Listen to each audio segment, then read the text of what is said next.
Glória a Deus, louvado e exaltado seja o nome do nosso Senhor.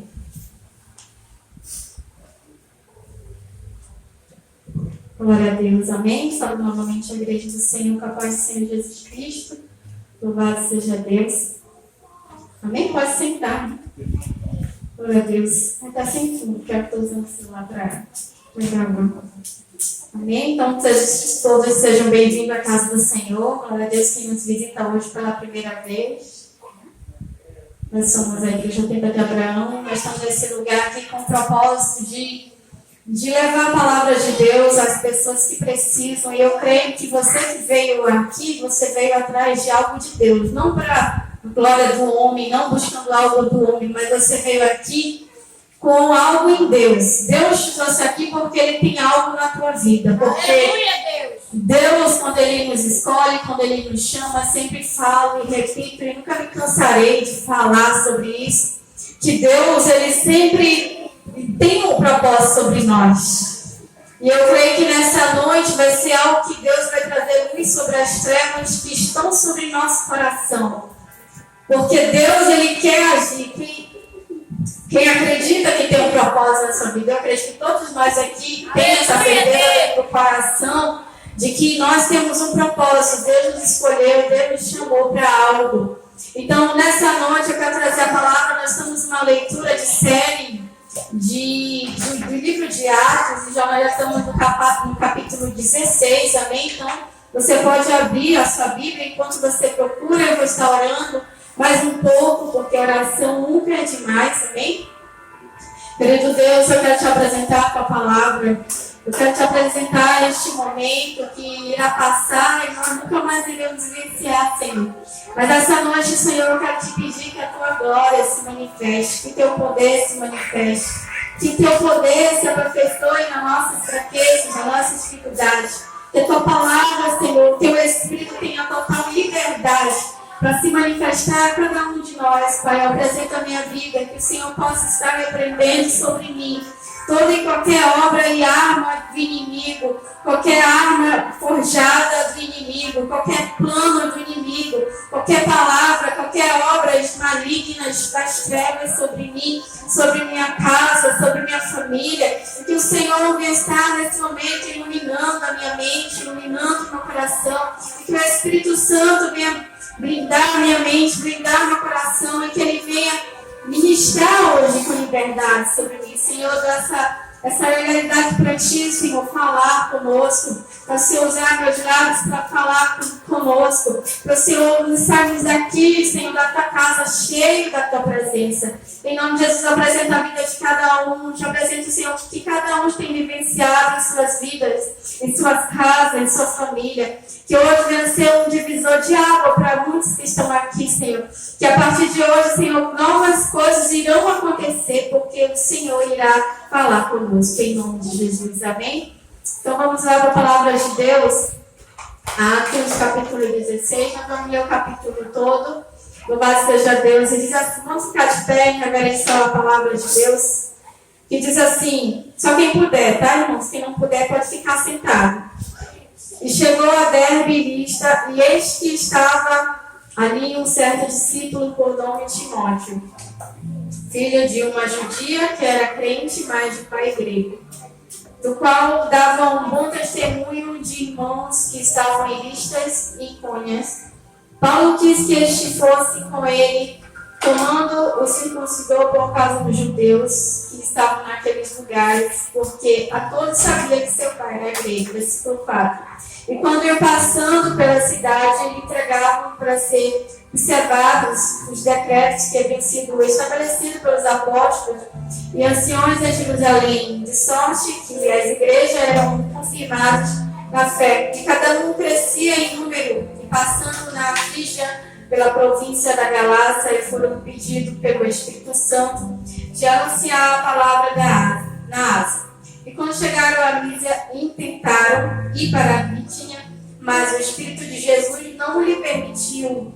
Ele passaram por Mísia, desceram a Troade. E Paulo teve de noite uma visão em que se apresentava um varão da Macedônia e lhe rogava, dizendo: passa a Macedônia e ajuda-nos. E logo depois desta visão, procurávamos partir para a Macedônia, concluindo que o Senhor não nos chamara para lhe anunciar, que o Senhor tinha chamado para anunciar o Evangelho. E navegando de Troade, fomos correndo em caminho direito para Samotrácia. E no dia seguinte para Neápolis. E caiu para Filipos, e a primeira cidade desta parte da Macedônia é uma colônia. Estivemos alguns dias naquela cidade. No dia de sábado, saímos fora das portas, para a beira do rio, onde julgávamos haver um lugar de oração, e assentando-nos, falando algumas mulheres que ali se ajuntaram.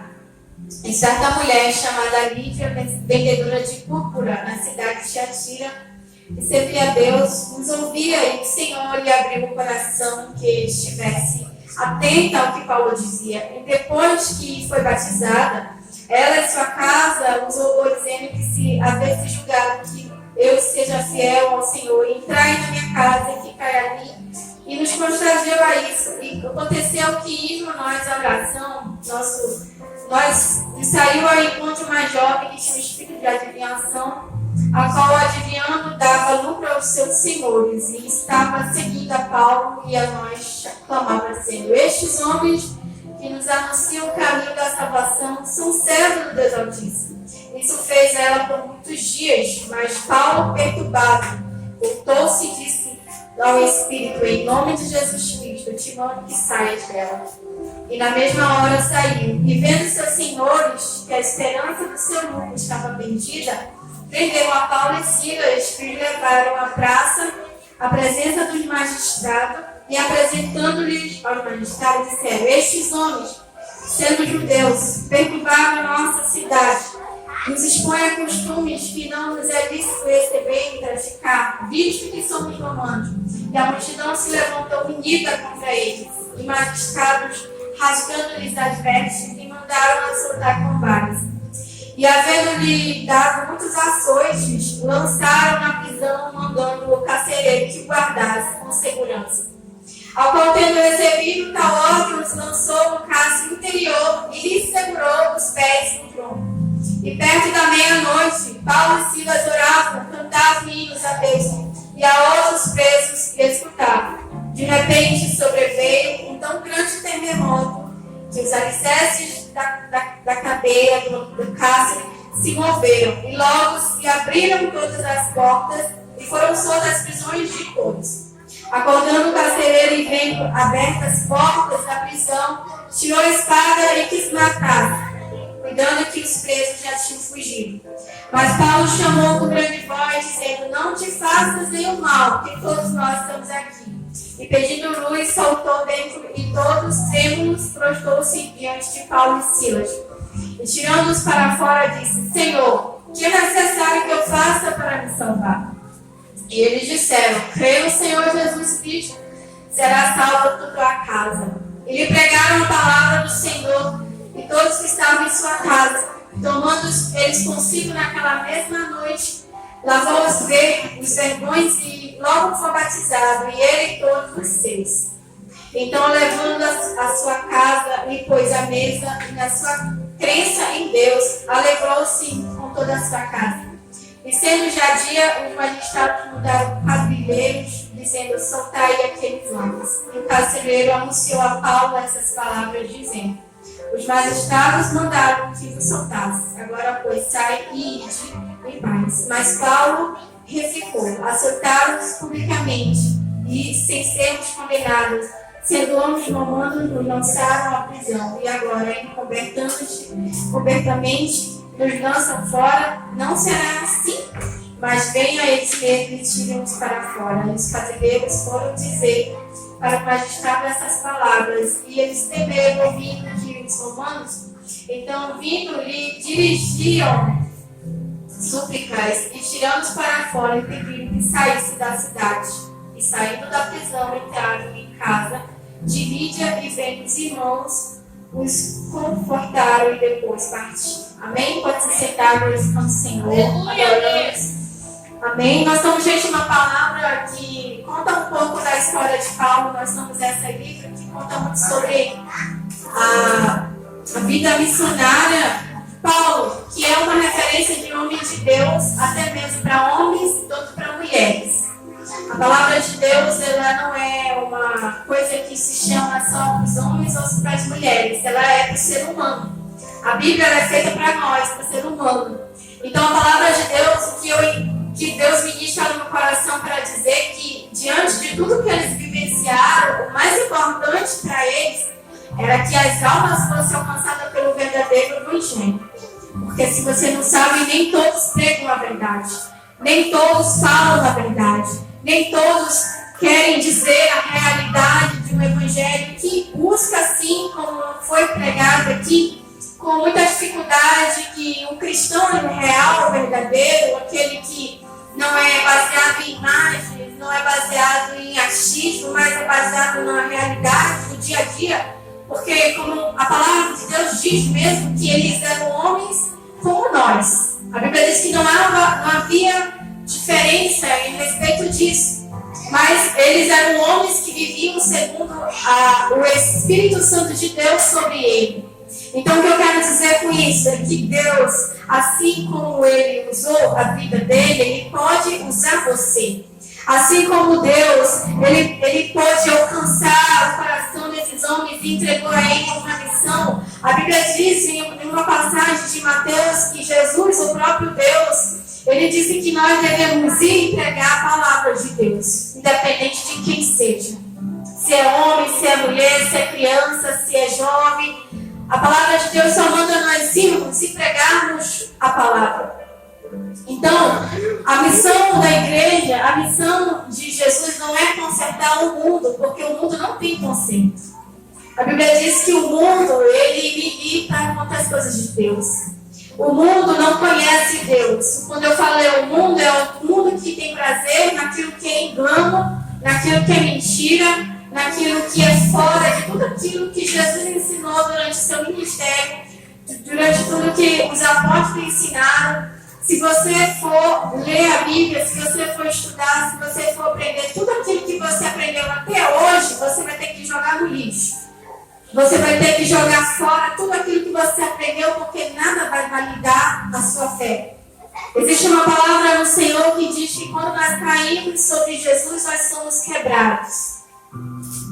Porque Jesus, quando Ele vem sobre nós, Ele revela a nossa real situação. Quem somos nós? Nós somos pessoas perdidas, nós somos pessoas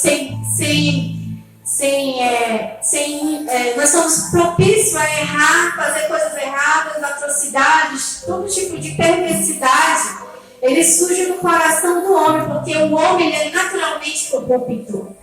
O homem, na sua natureza carnal, ele é corrupto, ele é maligno.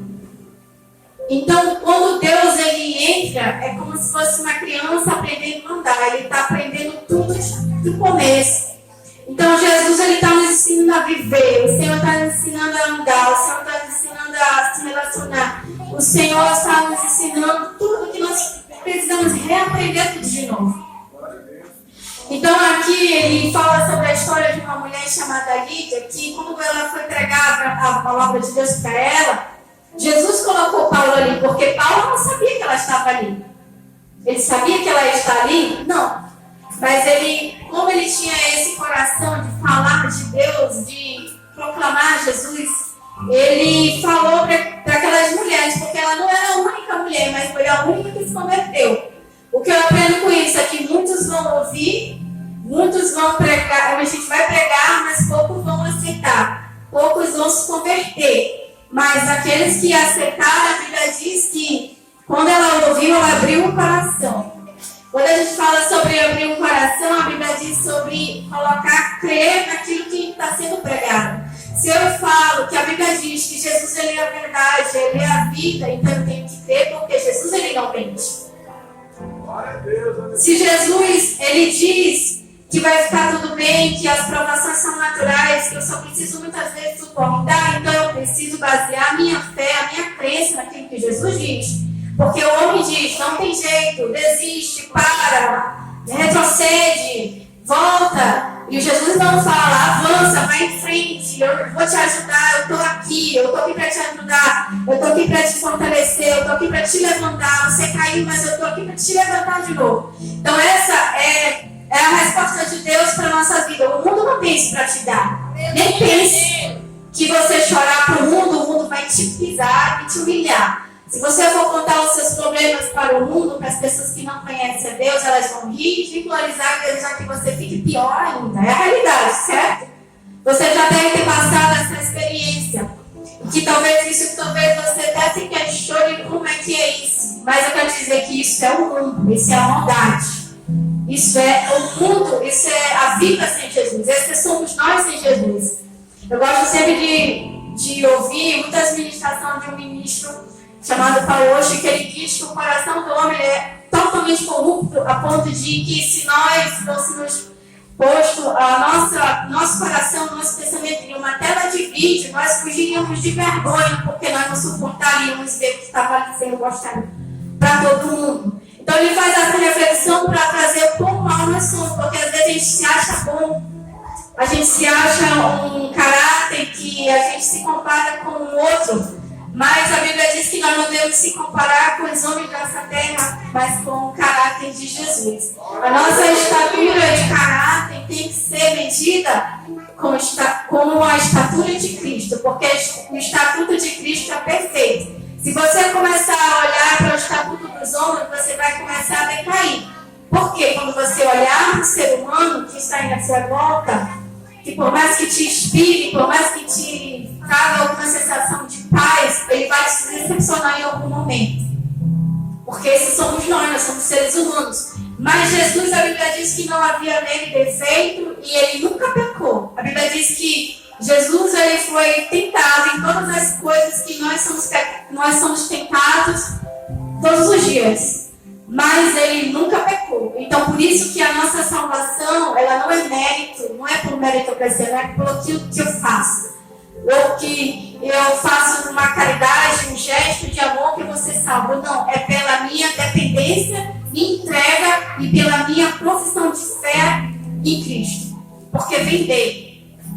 Então, quando ele vai falando sobre essa questão da adoração, da questão do louvor, a questão do momento em que eles estavam presos, em que ali eles faziam a vontade de Deus e as pessoas o rejeitavam.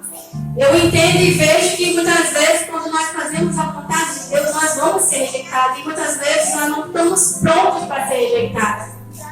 Ninguém está pronto para ser rejeitado, porque o ser humano tem a necessidade de ser aceito, ser amado por todo mundo. Então, quando nós achamos, quando alguém vem diminuir a sua fé com a crença, você se abate. Mas eu vejo aqui que eles foram rasgados, feridos no corpo, mas a sua alma, o seu espírito estava tão firme, a ponto de que isso não abalou nem um pouco a fé deles. E eles nos ensinam que, a partir desse momento de dor, de provação que todos nós passamos, nós podemos recorrer, no momento de dor, para a oração e louvar a Deus. E aqui existe um significado espiritual muito forte, que a força de um louvor, de um coração sincero é capaz de quebrar cadeias. Então, se hoje você tem cadeias presas a você, problemas, pecados, todo tipo de atrocidade dentro de você que você sabe, porque a gente sabe o nosso exterior. A Bíblia diz que o próprio Paulo diz que o homem que se conhece, ele analisa a si mesmo. Ele não vai analisar a vida do outro, ele vai analisar a si mesmo para o crescimento dele. Então, nós precisamos fazer isso, irmãos. Nós precisamos, através de Jesus, buscar aquilo que Ele deseja. E hoje você está aqui ouvindo essa palavra que você precisa guardar. Eu sempre tenho falado sobre a importância de guardar a palavra de Deus, que está no Salmo, né? Que se a gente não guardar, a gente não vai conseguir efetuar na ação aquilo que a palavra de Deus manda. Amém? Então essa palavra, irmãos, que eu quero deixar hoje para nós, dizer que Jesus, Ele quer tanto a gente, Ele nos amou tanto, que Ele deu a vida por nós. E que hoje ele não está mais morto, né? O nosso Deus, ele não está mais morto, mas todos os dias eu creio que Jesus olha para a terra para buscar um coração que se volte para ele. Não é um coração perfeito, não é um coração que não peca, não é um coração que nunca erra, mas é um coração que se volta para ele. Porque no momento que eu se volto, que eu me volto, que eu me prostro, que eu abro meu coração como ela fez, como Lídia fez, ele estende a mão e nos tira do poço. Do fundo do poço, da escuridão, nos tira daquele lugar que nos causa dor, que nos causa sofrimento. Então, fique com essa palavra no seu coração, medite. Se você quiser que o Espírito Santo fale mais contigo, eu recomendo que você leia ele desde o começo, lá do primeiro até o 16, se você quiser, pode ler ele completo. Amém? Então, nesse momento, eu gostaria de adorar o Senhor Jesus com louvor. Para encerrar a ministração, já vamos encerrar o nosso culto. Eu creio que Deus ele já falou com você, amém?